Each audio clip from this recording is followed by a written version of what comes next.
horses and words of wisdom. So at the moment we're going with this wonderful collection of stories about Tom Dorrance, More Than a Horseman. And today's story comes from Sid Cook.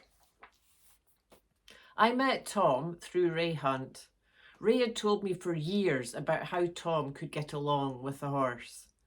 I'd met Tom a few times, and one year I had a mule with some issues. The mule was getting worse instead of better. I didn't know where Ray was, so I phoned Tom. Tom talked to me on the phone for 40 minutes.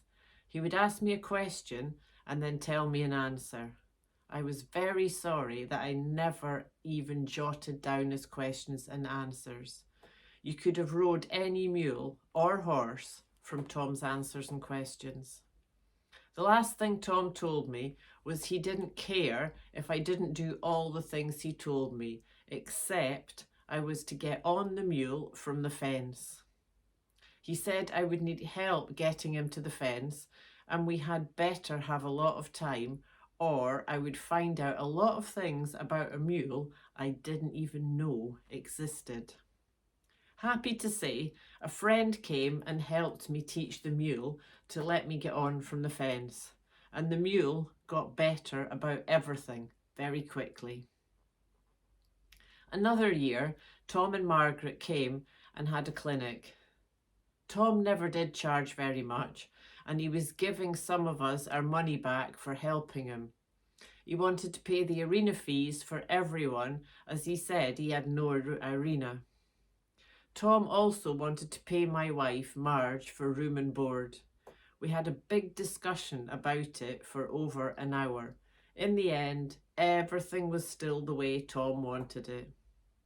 We said he might need the money, or his wife might. He said he didn't need the money, and when he got home, he turned all the money over to Margaret. Tom said Ray Hunt and the other clinicians were doing it for a living and needed the money, and he was just an old man having fun. Tom was amazing in knowing the wants and needs of the horse. At one clinic, a horse was tied up, and as the other horses left the arena, it started pawing fast. Tom threw about 8 handfuls of sand at it, and it never pawed again. Tom was so good with the horses and people, and we were blessed to have him and Margaret for our friends. Tom was telling me he could remember some incidents when he was as young as 2. He said he was playing with the other children in the rocks behind the house. He had his baby bottle with him and needed to use both hands to pick up rocks, so he held the bottle in his mouth by the nipple. When we went to speak, the bottle fell out of his mouth and broke on the rocks as it was made of glass.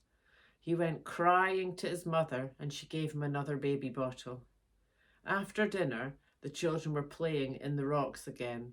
Tom was holding the new bottle in his teeth again, and when he spoke, the bottle fell out and also broke. His mother wouldn't give him another bottle and made him drink his milk from a glass. I said to Tom, "You don't remember that. You just remember your mother and father telling you about it." He said, "I remember that like it was yesterday. The milk tasted a lot better through a nipple than it did out a glass. I guess it was a traumatic incident in his life." Tom said he and Jim were riding and came to a cabin to stay overnight. Jim's horse was not too good. Tom asked Jim if he could work on his horse to help the horse and maybe get it gentler for Jim. Jim said the horse was all right. The next morning, the horse hurt Jim. Tom said Jim was riding his horses at 60 years old, the same as he did when he was 20 years old.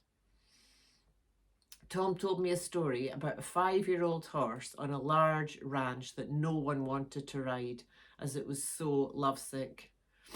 You couldn't ride away alone from the other horses. Tom and another fellow had to move the horse herd 14 miles to a new location. Tom saddled up this horse. The other fellow said maybe he wanted to go in the lead. Tom said he thought it might be good to ride at the back. They took the horses on a wagon trailer through the sagebush, and Tom said when we didn't have to keep the horses on the trail, he was working on the horse. The horse got so bothered he was covered in foam and steam was coming off him. I said, "What did you do?" And Tom said everything he knew, and the horse got real good at backing up. Tom worked him for 12 miles before the horse settled and let the reins swing.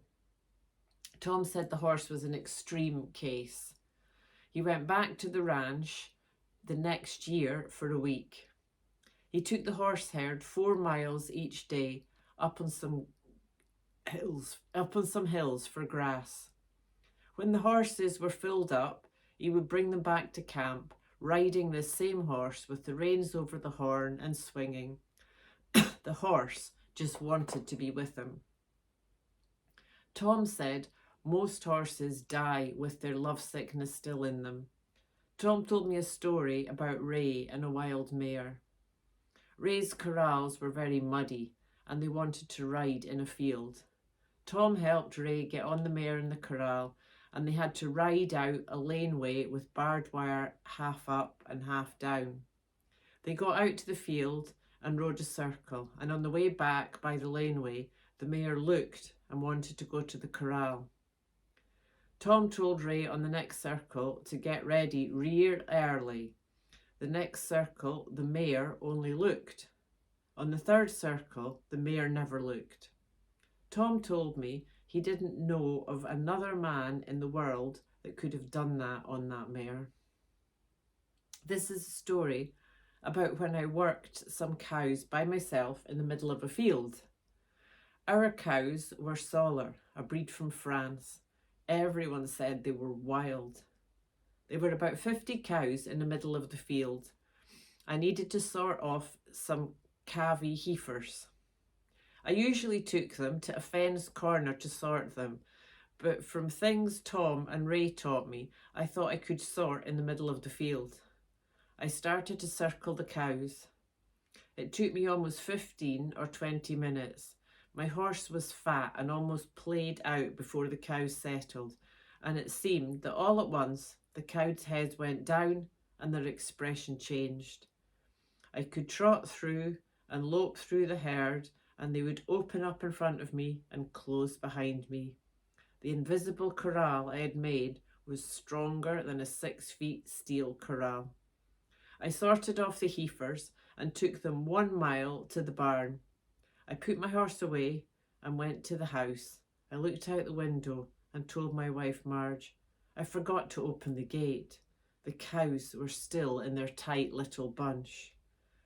I phoned Tom and told him what I did. Tom said, "Done that lots." Tom always remembered I did that. Even years later, visiting about other things, he would say, "Remember that time you settled those cows?" Those cows would not leave their spot. It was stronger than a corral. Such a cool story. Thank you for joining me today. Such a pleasure to share these stories. Keep tuning into the light, and I look forward to seeing you.